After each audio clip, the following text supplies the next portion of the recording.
Hello, and welcome to episode 44 of the Tavern Chat Podcast.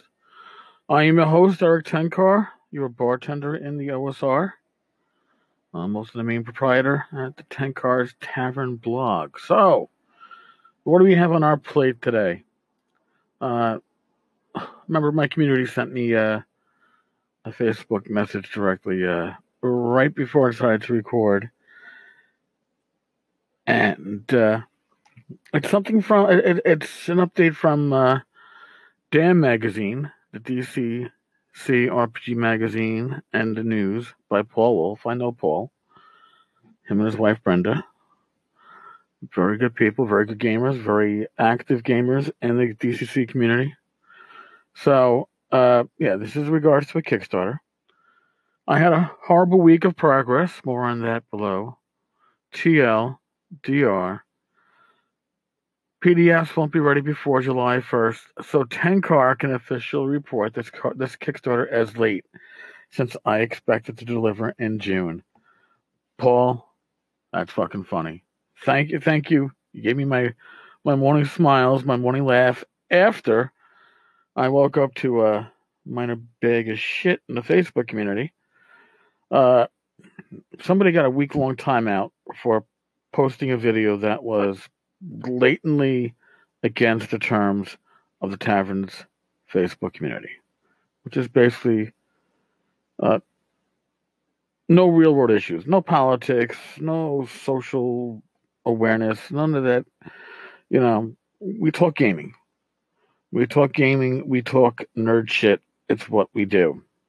It's the basic rules whittled down to, long story short. If we can talk gaming and leave the real world outside, we're great. So somebody got a timeout last week for a week. First time I've done that for posting a very a post with a lot of real world issues in it regarding Gen Con, and it didn't belong in the community. So I wake up this morning, I see the same person is back because their 1 week ban has expired, and I see they posted another video. This video was about DexCon, I guess in New Jersey, and changing their policy on weapons for LARPing. And it took me about 4 minutes into this, 12, 13 minute long video, before I went, holy fuck. Yeah, this does not belong in the community. I mean, I understand that people have things they are very passionate about, but there's a time and a place for it. So, and it's a second offense, so it also resulted in a ban. It's nothing I am thrilled about. I've always felt that it's a failure on my end if I have to ban somebody because somehow I was not able to instruct somebody on the rules, but I'm really done instructing on the rules. Your first time out should be enough to tell you, do you think this is appropriate for this community? It might be appropriate in a lot of other gaming communities that don't have such restrictions on what they can discuss, but we have restrictions in place for the benefit of the community. So that is that. Now, on to the meat of today, and probably, I'm sure, other days. The Unearthed Arcana. There's something very special about the Unearthed Arcana. I remember when it came out, I got in a day it released. I went out to, I think, Discount Books out in Jackson Heights on Northern Boulevard, right when they opened, probably 9 o'clock, and got my copy of Unearthed Arcana with the wizard on the cover with that big, huge red blot. And again, it's something that I'm learning when I'm going back and looking at the stuff for a second time. I never even read the blurb on the front cover at the time, or really even looked at what was on the front cover. Besides the fact that it's, a lot of jars, a lot of looks like potion making equipment. But this tome for players of the AD&D game contains much information that has never before been published. It is an excellent resource for intermediate and advanced players and dungeon masters ages 10 and up. First things first, it's AD&D, or doesn't that mean that all your players are advanced? I'm just throwing that out there. It's just an observation. Much of this information has never before been published. Much of it had come out in Dragon magazine, and was revised later in Unearthed Arcana. They, a lot of times Dragon magazine gave you early playtest material. Ages 10 and up. I never realized that AD&D was for ages 10 and up. I mean, I could see basic D&D, but AD&D was those were heavy books, not just in the page count, but in the wording. The wording wasn't simplified for a 10-year-old. You really had to learn words. It wasn't like today, where if you come across a word, you go, all right, I'm going to go Google it, or I'm going to look it up in the Urban Dictionary if it's one of those words. No, back in 1985, when this came out, you had to learn your words either by looking it up in a dictionary, asking an adult and hoping they knew the words, because these were words that, in D&D that weren't commonly used, or you got to learn the use of the word based upon its context. You had to figure it out. So, all that being said, I'm looking at this, and I forgot that the Unearthed Arcana was divided into two sections. It is basically divided into a player section, which is then followed by a Dungeon Master section, which, kind of makes sense. There are rules that, the DM should be dealing with. The players don't necessarily need to grasp and understand, or unless they're going to run a game later themselves. So, but when I looked at it this time with fresh eyes, I was trying to find Method 5 for ability score generation. I couldn't find it. That was driving me nuts. And I was like, it's got to be here. It's got to be here. Why can't I find it? Where the hell is it? Went as far as doing a Google search on the internet, and it confirmed that it existed. It wasn't a figment of my imagination. It wasn't something that I read in Dragon magazine. But I was like, where the hell is it? Well, you know where it is? It's in the Dungeon Master section. That makes sense, right? These rules for players for generating their characters is not in the players section. It's in the DM section under creating the player character generation of ability scores, Method 5. This method can only be used to create human player characters. Now, one of the things that Unearthed Arcana did was it gave demi-humans additional classes that they could advance in. And they opened up clerics, sometimes druids, to the demi-human races. But it also allowed them to go up further in levels. So, really, what would be the point to be playing a human? Well, Method 5 gives you the reason to play a human. Actually, in my mind, it gives me a reason to play a human and nothing else.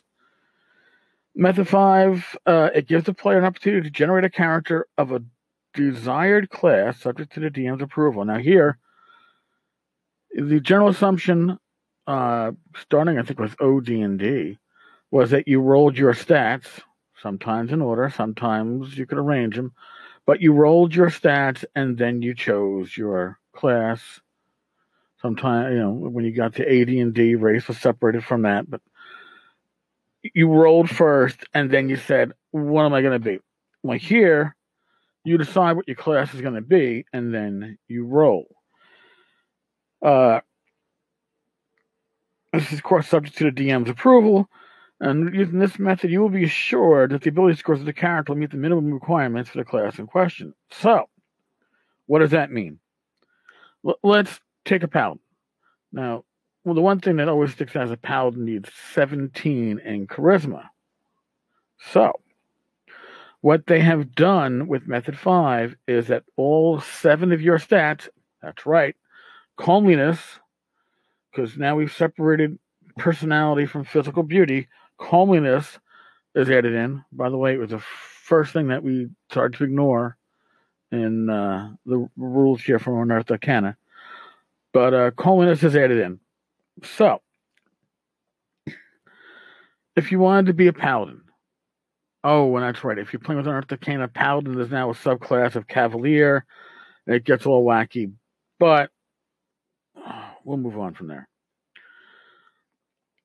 If you're going to be a paladin, you roll 7 dice for your strength, take the best 3, 5 dice for your intelligence, 8 for your wisdom, 3 for your dex, 6 for your con, 9 for charisma, 4 for comeliness. Now, what that would mean is that if you rolled those 9 dice for charisma and you still happen to roll under a 17, you got a 17. As you can guess, like clerics have 9 dice for wisdom, fighters have 9 dice for strength, as do barbarians. Rangers get their 9 dice in constitution, 8 in wisdom, 7 as a ranger. Now, it's interesting to note that paladins only get 3 dice for dex. They are the least dexterous of all the classes. Less so than even clerics, who had that if your dex is less than 9, you can only be a cleric type of deal, right? Yeah, monks, it was always hard to roll a monk, but here you get 7 dice in strength, 5 in intelligence, 9 in wisdom, 8 in dex, 6 in con, 4 in charisma, and 3 in comeliness. So, for the most part, comeliness is a dump stat. It doesn't get more than 5 dice. Usually it's 3 or 4, unless you're a thief. In which case, a thief gets 8 dice in comeliness and gets 4 dice in charisma. Now, when you think about it, does your thief need to be better looking or better personality? Is he better talking his way out of things or being remarkable? I mean, when you're a thief, you want to be nondescript. You don't want to be the one that people go, oh my God, what an amazing fellow. What a beautiful young lady. I'll never forget that face.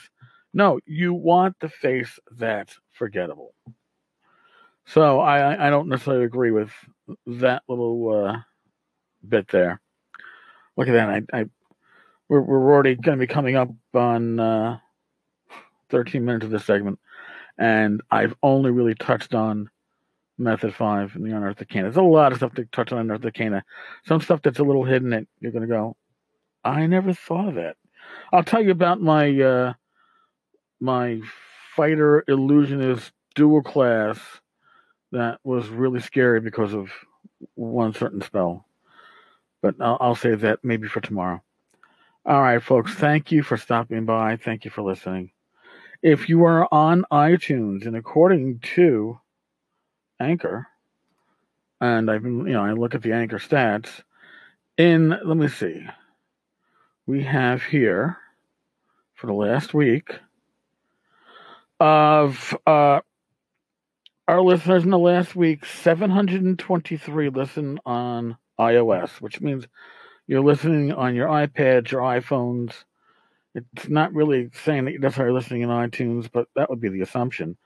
Anchor is second at 177 downloads. The Anchor app, Pocket Casts, 84, iTunes on the desktop, 54, and there's others.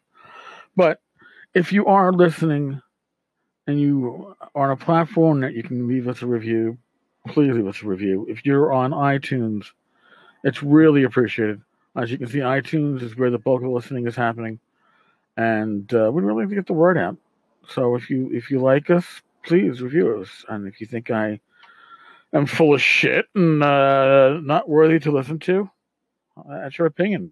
Leave it. I mean, I'm not telling you not to. I, of course, hope that those that like the show get motivated to actually leave it. But hey. All right, folks. God bless. Roll those dice well.